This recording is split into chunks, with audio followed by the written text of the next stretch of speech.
Ronnie Wood, the eternally cool Rolling Stone with his trademark grin and masterful slide guitar, wasn't just the soul of every backstage party. The former Faces frontman, who became rock royalty, also carried a few grudges. Behind the charm and swagger, Wood harbored strong feelings about several of his celebrated peers. And he wasn't shy about letting his frustration show.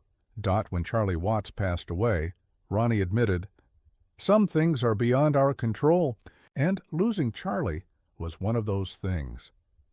Yet, when it came to music, Wood was deeply opinionated.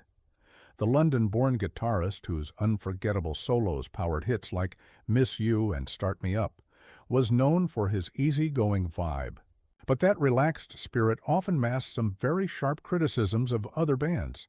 "Music should move your hips, not make you scratch your head," he reportedly told a roadie back in 1976. "Some bands have forgotten the difference entirely." Today we're pulling back the curtain on Ronnie Wood's hidden vendettas and the 6 bands that allegedly set off his legendary temper. From alcohol-fueled rants in smoky London pubs to rumored studio walkouts, these conflicts reveal a deeper battle over what rock and roll should truly be: heartfelt expression versus intellectual performance. So grab a drink, crank up the Marshall amps, and join us as we count down the 6 groups that supposedly drove Ronnie Wood crazy. 6. Pink Floyd. Starting off the list is none other than Pink Floyd. The psychedelic pioneers with their sprawling concept. Albums and cosmic soundscapes were the very definition of 1970s progressive rock and reportedly a source of constant irritation for Ronnie Dot. According to photographer Mick Rock, Wood once told drinking buddies in a Chelsea pub, "Roger and David act like you need a degree in philosophy just to understand." An album.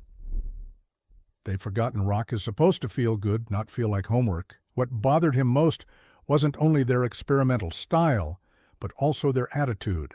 While he perfected his bluesy slide guitar with the Faces and later the Stones, Pink Floyd was praised for what Ronnie dismissed as planetarium music, extended jams that he saw as confusing boredom with brilliance. During a 1975 session at Abbey Road, things allegedly boiled over when someone suggested adding Floyd-style atmospheric effects. Witnesses claim Ronnie snapped, "I came here to make music, not background noise for acid trips." For Wood, Pink Floyd had crossed the line by turning rock into intellectual spectacle instead of raw emotional fire. 5. Genesis, coming in at number 5 is Genesis, whose theatrical concerts and elaborate costumes became legendary during the Peter Gabriel years. But to Ronnie, all that showmanship missed the point. According to journalist Nick Kent, Wood once remarked, "Peter thinks every gig needs fancy dress and puppet shows. Real performers don't need Halloween costumes to connect with an audience." He reportedly dismissed their shows as dinner theater rock, prioritizing spectacle over substance. At one meet and greet, witnesses claim he refused to pose for photos with Gabriel, muttering, "I don't do pictures with people in costumes unless it's Halloween." For Wood, Genesis symbolized rock losing its grit in favor of theatrics. 4. Yes, at number 4 is Yes, the virtuoso prog band famous for their complex arrangements and endless solos. According to classic rock magazine editor Jeff Barton, Ronnie once complained, "Music isn't a math exam. They spend 20 minutes showing off when they could play a decent tune in 3. What drove him crazy was their obsession with complexity. While Wood embraced simplicity and groove, Yes was celebrated for what he called musical masturbation, showing off technical skills at the expense of soul. The feud climaxed when Ronnie reportedly stormed out of a charity rehearsal during a Yes sound check, shouting, "I can't watch them turn rock into a bloody science project for another second." 3. Emerson, Lake, and Palmerat. Number 3 is Emerson, Lake, and Palmer, the prog supergroup that took classical influences to the extreme. With spinning keyboards and drum kits the size of small cities, ELP was everything Ronnie despised. He allegedly told friends at a pub, "Keith thinks every song needs a symphony, orchestra, and a knife-throwing act." They've turned rock concerts into pompous variety shows. In Ronnie's view, ELP committed classical vandalism, stripping both rock and classical music of their authenticity. At a 1977 festival, he even refused to share backstage with them, reportedly telling organizers, "I don't want to catch whatever disease makes musicians think they're bloody Beethoven." 2. King Crimson, Number 2, we have King Crimson, the cerebral prog band led by Robert Fripp. Ronnie allegedly told friends, "Fripp and his crew act like making music should require a university degree.